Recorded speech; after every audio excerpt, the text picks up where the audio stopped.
है, क्या बात है कलेंदर भैया, बनल रही सबे मियाज में।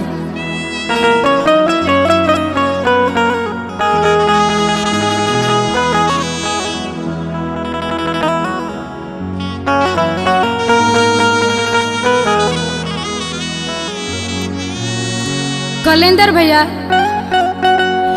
एगो फागुन के समय में गौनिहई कन्या गौना करा के आई बिया, वे फागुन में सोरहो श्रृंगार करके आंगना में बैठ के हरदी पीसती है। आ जब ओकर सैया जी देखले तो बड़ी भाव से बड़ी प्रेम से कहत रहे, का कहत रहे गीत के भाव से सुनी सभी। गोरिया करी के श्रृंगार,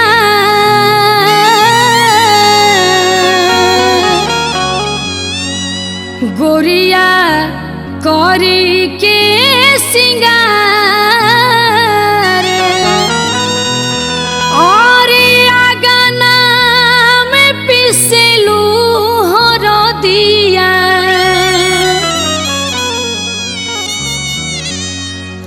गोरिया करी के श्रृंगार, हे गोरिया करी हो,